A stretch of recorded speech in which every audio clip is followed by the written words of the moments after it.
What's up guys, it's Cyrus, and today I'm going to be installing a Part Shop Max Hydro E-brake setup on my 2002 Lexus IS300. I'm going to be going over what I ordered and how to install it on the car. So you're going to need the Hydro E-brake handle, which is a pull style lever. You're also going to need the front ABS delete kit, which they sell on their website. It has all the fittings and lines.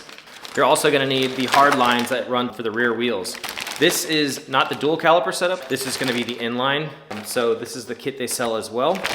So the reason why I use Part Shop Max over other companies is because you don't have to hack up a lot of the interior to get it to fit. Where this actually mounts is going to be inside of the cigarette lighter hole. So this guy slips right in there. It mounts up. You essentially pull through the little shifter hole, which is pretty cool in my opinion. It just seemed like the best setup for the way I wanted it to sit in my interior. Let's go ahead and get this thing installed. So this is my 2002 Lexus IS300 that's gonna be getting the Hydro E-brake. So I already have the ABS lines relocated because of where the turbo sits. Normally the ABS is just right there, but I have the relocation kit to put it over here. I'm gonna go ahead and remove the relocation kit. This ABS block is gonna go, and all the ABS lines that go to the master over here and the booster are going to be removed and replaced with these lines right here. So this is the front line kit that we're going to start off with. What this kit does is it eliminates that ABS block over there, and it's going to tie in both front brakes to this line. One line is going to go straight down to the caliper here. The other one's going to go across the caliper down there. So these two fittings are going to be stacked on top of each other and mounted right here.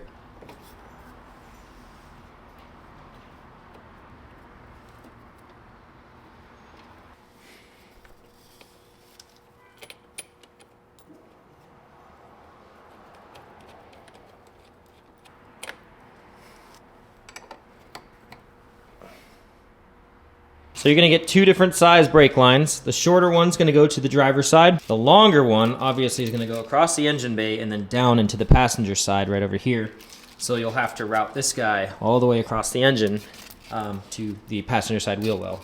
So how I have this plumbed is the lower one goes to the passenger side, the upper one goes to the driver's side. You're gonna get these little adapters that go onto the caliper itself for both left and right. Next, you're gonna have a brake line here that goes to the ABS block down there. So you're gonna have to cap this off. So they give you these rubber caps that just go on the end to plug that up. And then that's essentially it. So moving back over to the passenger side, gonna be removing that ABS block. So we're gonna unbolt it, keep the lines intact, but anything that's plumbed going to the brake master on that side is gonna be removed. So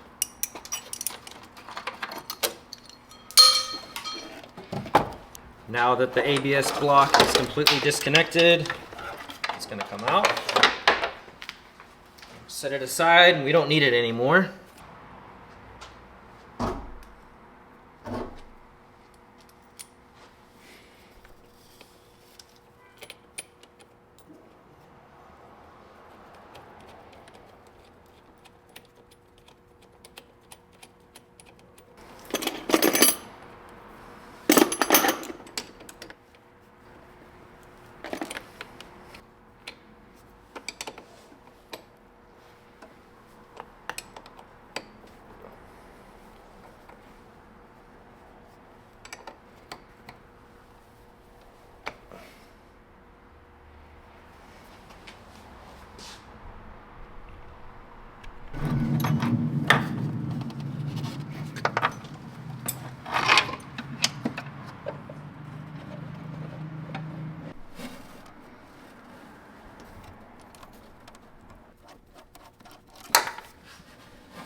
So now that I have the passenger side done, the driver's side done as well, we're gonna move on to the rear, which is the actual handbrake part. You're gonna remove this guy right here and attach this longer line that runs inside the car into the handbrake. So that line goes into the car and goes into the inlet side. Then the outlet goes back through the dash, back into the engine bay, and goes to this T right here that goes to the rear brakes, which this part is gonna be where these two lines go. You might have to go underneath the car. All right, so moving on to the interior, we're gonna have to remove the centerpiece around the shifter. This bottom piece around the shifter is gonna have to come out as well. Mine's already unbolted.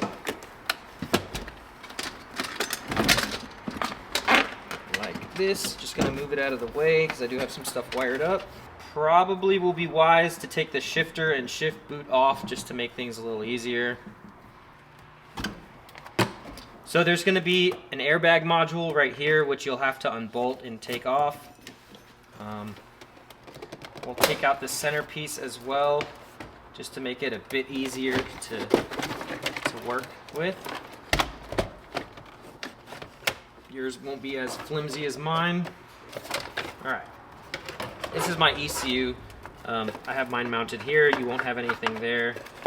Gonna mock up where the handbrake goes. Might need to trim this lower part out to fit the handbrake. The brake will go here. Sweet deal. You'll need to put the inlet and outlet brake lines on before you install it. Alright, so this is what I was afraid. You do have to trim some of the ashtray out. So you got to trim this bottom part of the ashtray. Alright, let's test fit this thing again. So the brake lines will come from under the dash, and you'll have to route them to the back of the Hydro E-brake. If you have a factory W55 shifter, it will probably be in the way of the e-brake just because of the way it's mounted. So this is a cube speed short shifter. I also have a 30-degree bend on a shifter extension, and that should give me enough clearance for the Hydro. But let's check it out. I'm gonna mock everything up so you can get an idea. Position of the Hydro to my steering wheel. I've got a few inches. This is it's gonna feel pretty good. I don't have to reach too far. Now, this is first gear. I do have some room. My knuckle hits a little bit on the shifter, but second gear, we are clear. Third gear, we are clear. I don't think I'm going to be pulling the brake in first gear. I'm not 100% on the cube speed, but I know on the stock W55 shifter, you can flip it so it doesn't bend this way. It'll bend back towards the passenger, but that makes the shifter kind of at an awkward angle. You could get a shifter extension with a 30-degree bend to it, and maybe that will straighten it out, so your shifter will come out this way and then bend this way, so it'll be like a opposite bend of what I have. So rather than coming out this way and going that way, it'll come out this way and go that way. Might make better clearance. I'm not 100% sure. You can try it and test it. They also sell from PBM, or Part Shop Max does sell their own short shifter, so you can go with theirs if you just don't want to have that issue at all, because there's a straight cut, so it won't come out at a bend, it'll come out straight. The next step is to bleed all four brakes, starting with the back passenger side, because that's the furthest from the master cylinder, then the back driver, then the passenger, then the driver's side.